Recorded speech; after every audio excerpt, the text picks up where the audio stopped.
हम अपने प्राकृतिक को सुंदर रखने के लिए ज़्यादा से ज़्यादा वृक्ष रोपण कर सकते हैं। जितना वृक्ष लगाएंगे उतना ही हमारी प्रकृति स्वस्थ होगी।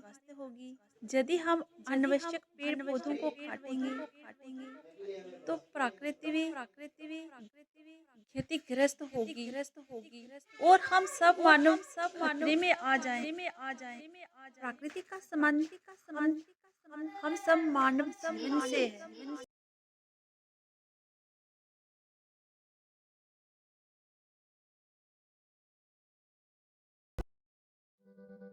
पृथ्वी एकमात्र ग्रह है जो जीवन का समर्थन करने के लिए जाना जाता है और इसकी प्राकृतिक विशेषताएं विज्ञानियों के अनुसंधान के ही क्षेत्रों का विषय है।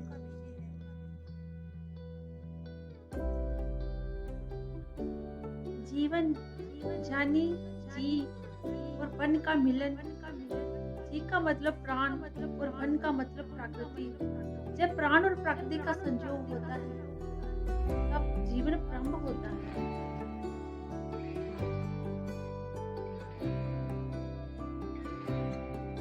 जीवन जीने के मान हमें मूल्य और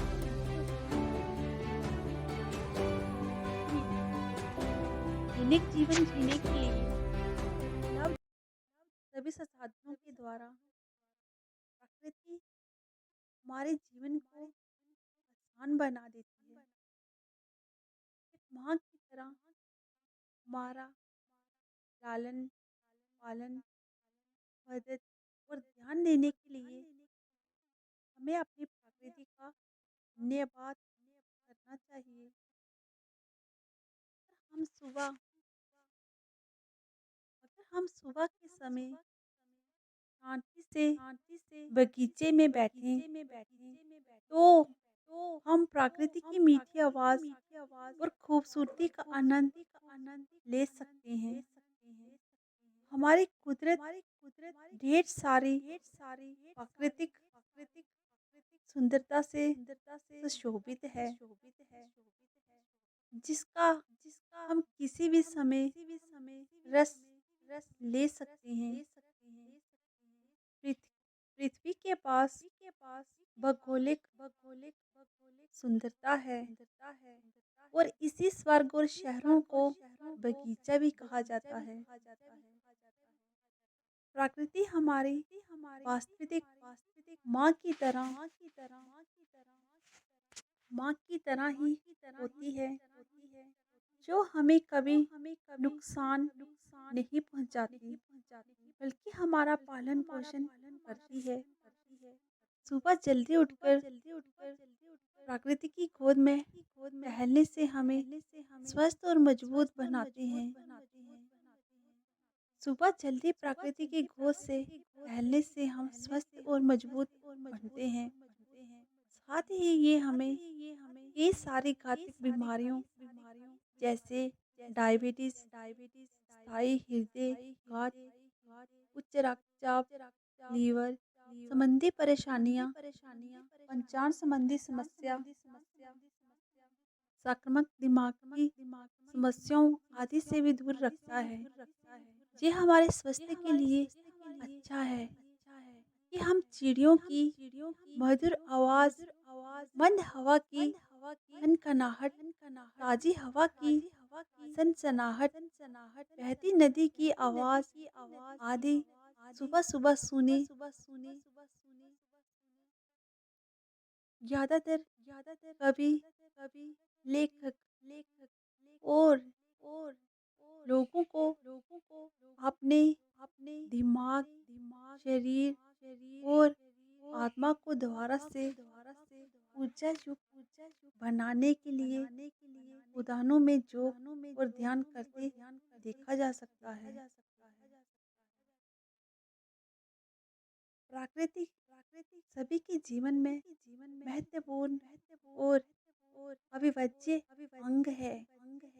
खूबसूरत प्रकृति के रूप में भगवान के सच्चे प्यार से हम सभी धन्य हैं। कुदरत के सुखों को वो कभी कभी गंवाना नहीं चाहिए। कुदरत के सुखों को कभी गंवाना नहीं चाहिए। ये प्रसिद्ध कवियों, लेखक, पेंटर और कलाकारों की तारीफ का सबसे पसंदीद विषय प्रकृति होती है। प्रकृति भगवान की बनाई सबसे अद्भुत कलाकृति है, जो उसने बहुमूल्य उपहारों के रूप में प्रदान की है।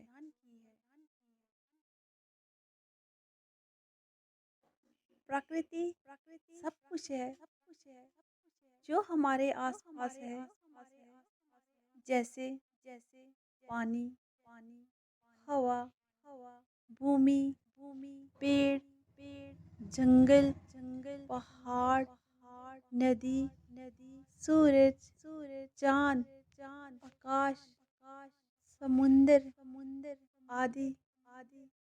कुदरत अनगिनत रंगों से भरी हुई है, जिसने अपनी गोद से सजीव, निर्जीव सभी को समाहित किया है। भगवान के द्वारा प्रकृति में सभी को अपनी शक्ति और विशिष्टता उपलब्ध कराई गई है। इसमें इसमें इसके कई रूप हैं, जो मौसम दर मौसम और जहाँ तक कि मिनट दर मिनट बदलते रहते हैं। जैसे समुंदर सुबह के समय चमकीला नीला दिखाई देता है, लेकिन दोपहर के समय हरित मनी रंग सा दिखाई पड़ता है। आकाश पूरे दिन अपना रंग बदलता रहता है। सूर्योदय से पीला, गुलाबी, दिन के समय आंखें रिझाने वाला नीला रंग, चमकदार नारंगी, सूर्यास्त के समय और रात के समय बैंगनी रंग का है। हमारा स्वभाव भी प्रकृति के अनुसार बदलता है। जैसे खुश और आशावादी सूरज के चमकने के समय, बरसात के समय और बसंत के समय हम चांदनी रोशनी में दिल से खुशी महसूस करते हैं। तेज धूप में हम उबा और थका महसूस करते हैं। कुदरत के पास परिवर्तनकारी शक्तियाँ हैं, जो हमारे स्वभाव को उसके अनुसार बदलते हैं। रोगी को अपनी बीमारी से बाहर निकालने के लिए प्रकृति के पास शक्ति है। अनेक सारी जड़ी बूटियों से अधिक रोगों को ठीक किया जाता है, अगर उनका जरूरी और सुहावना पर्यावरण उपलब्ध कराया जाए। हमारे स्वस्थ जीवन के लिए प्रकृति बहुत जरूरी है। इसीलिए हमें उसको खुद के लिए और अगली पीढ़ी के लिए संरक्षित रखना चाहिए। हमें पेड़ों और जंगलों को नहीं काटना चाहिए। हमें अपने गलत कार्यों में महासागर, नदी और ओज़ोन परत को नुकसान नहीं पहुंचाना चाहिए। ग्रीन हाउस गैस को नहीं बढ़ावा देना चाहिए तथा अपने निजी स्वार्थों के कारण पर्यावरण को क्षति नहीं पहुंचाना चाहिए। हमें अपने प्रकृति के बारे में पूर्णतः जागरूक होना चाहिए और इसको बनाए रखने के लिए प्रयास करना चाहिए, जिससे धरती पर जीवन हमेशा संभव हो सके। प्रकृति प्राकृतिक एक प्राकृतिक पर्यावरण है जो हमारे आसपास है, हमारा ध्यान देती है, हर पल हमारा पालन पोषण करती है। ये हमारी चारों तरफ ये हमारे चारों तरफ एक सुरक्षात्मक कवच प्रदान करती है, जो हमें नुकसान से बचाती है। हवा, पानी, जमीन, आग, आकाश आदि जैसी प्रकृति के बिना हम लोग इस काबिल नहीं हैं कि धरती पर रह सकें। प्रकृति हमारे आसपास कई रूपों में है, जैसे पेड़, जंगल, जमीन, हवा, नदी, बारिश, तालाब, मौसम, वातावरण, पहाड़, रेगिस्तान आदि। कुदरत का हर स्वरूप बहुत शक्तिशाली है, जो हमारा पालन पोषण करने के साथ ही नाश करने की क्षमता भी रखता है। आज के दिनों में सभी के पास प्राकृतिक का आनंद उठाने का कम समय है। बढ़ती भीड़ में हम प्रकृति का सुख लेना और अपनों का स्वस्थ रखना भूल गए हैं। हम शरीर को फिट रखने के लिए तकनीक का प्रयोग करने लगे हैं, जबकि ये बिल्कुल सत्य है कि प्रकृति हमारा ध्यान रख सकती है और हमेशा के लिए फिट रख सकती है। बहुत सारे लेखक अपने लेखन में प्रकृति के फायदे और उसकी सुंदरता का गुणगान कर चुके हैं। प्रकृति के पास ये क्षमता है कि वो हमारे दिमाग को चिंता मुक्त रखे और बीमारियों से हमें बचाए। मानव जाति के जीवन में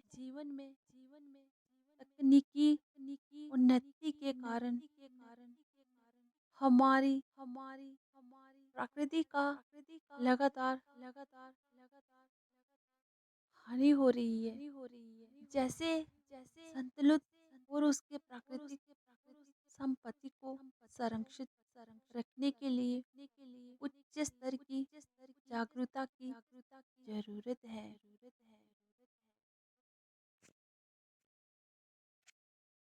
ईश्वर ने सब कुछ बहुत सुंदरता से देखने के लिए बनाया है, जिससे हमारी आंखें कभी नहीं थक सकती।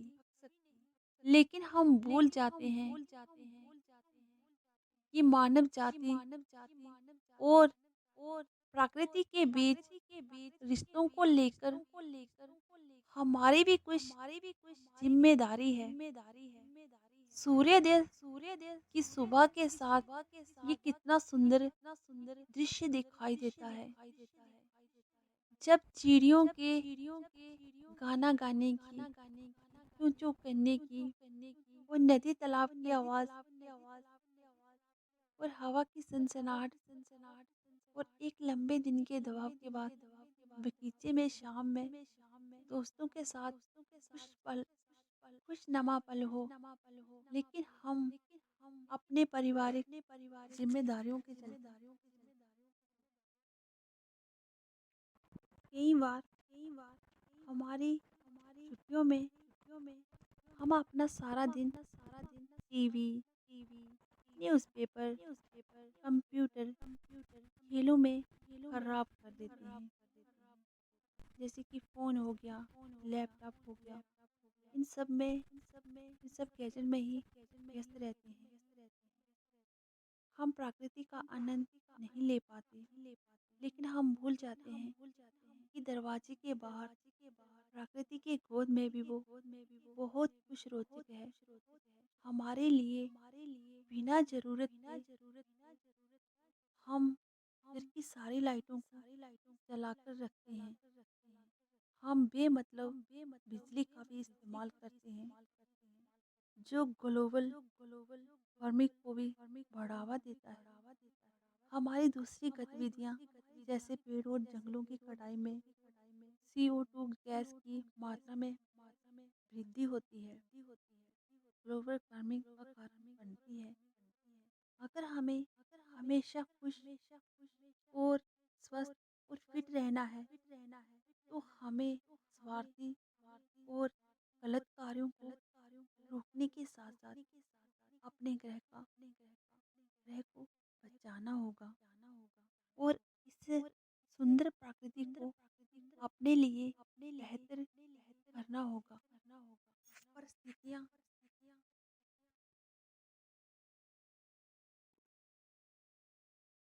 परिस्थितियों तंत्र को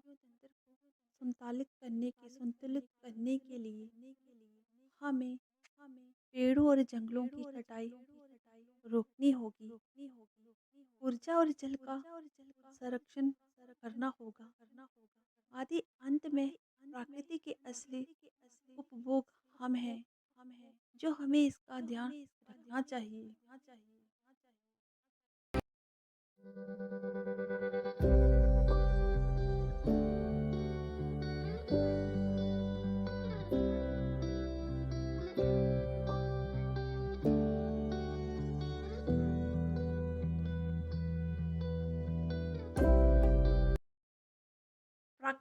प्रकृति और मनुष्य के बीच बहुत गहरा संबंध है। दोनों एक दूसरे के पूरक हैं। मनुष्य के लिए धरती उसके घर का आंगन, आसमान, छत, सूर्य, चांद, तारे, दीपक, सागर, नदी, पानी के मटके, पेड़ पौधे आहार के साधन है। प्रकृति और मनुष्य के बीच बहुत गहरा संबंध है। दोनों एक दूसरे के पूरक है।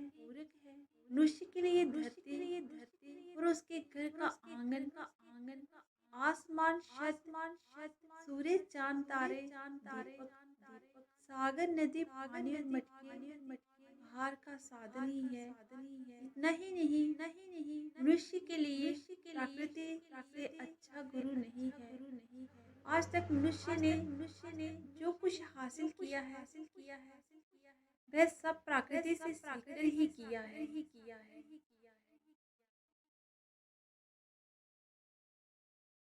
न्यूटन जैसे महान वैज्ञानिकों को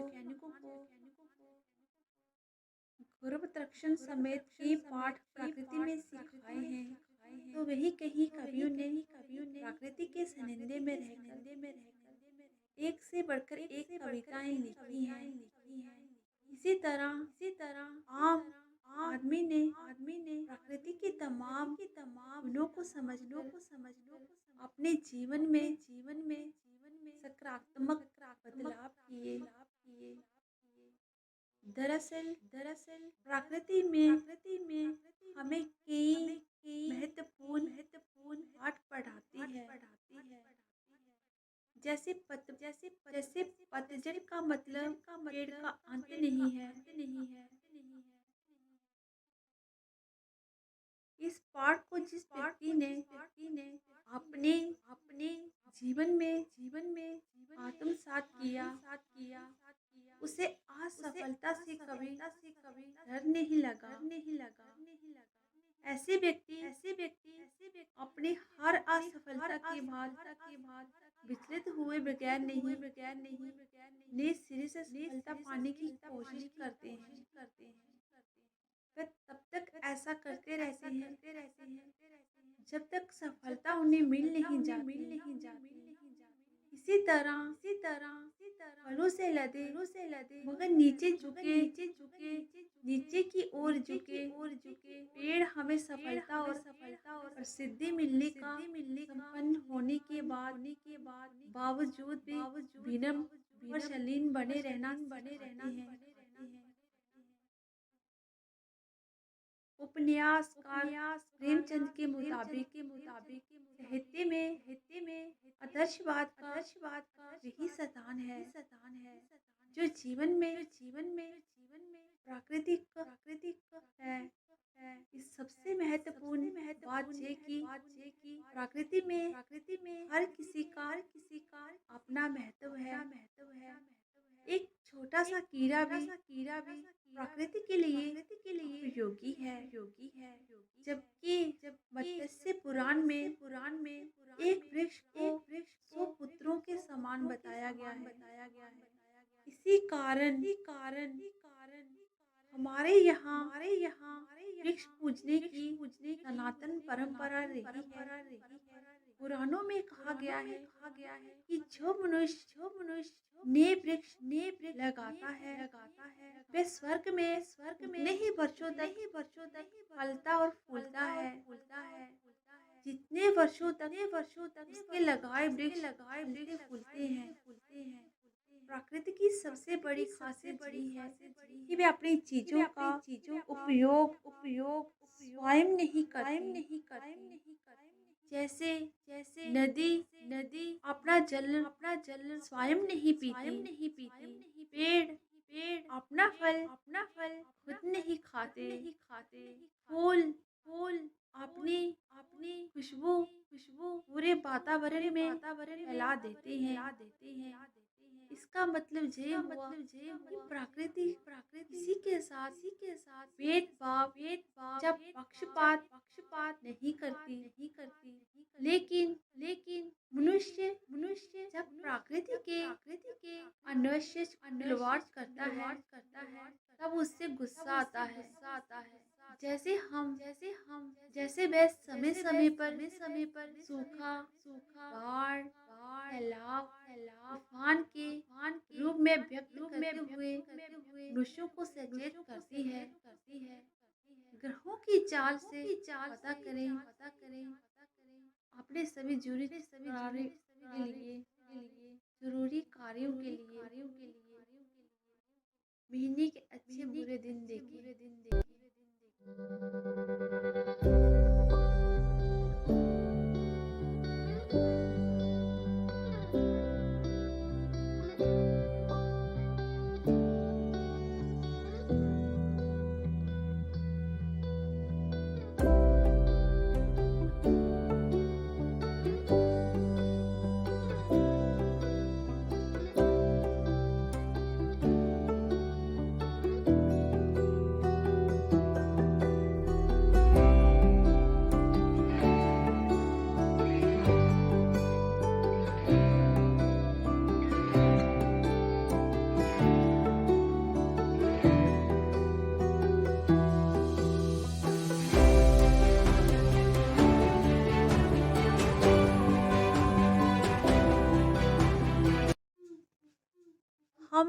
हम अपने प्रकृति को सुंदर रखने के लिए ज्यादा से ज्यादा वृक्ष रोपण कर सकते हैं।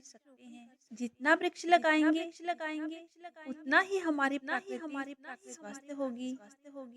यदि हम अनावश्यक पेड़ पौधों को काटेंगे तो प्रकृति भी क्षतिग्रस्त होगी और हम सब मानव खतरे में आ जाएं। प्रकृति का संबंध हम सब मानव जीवन से है।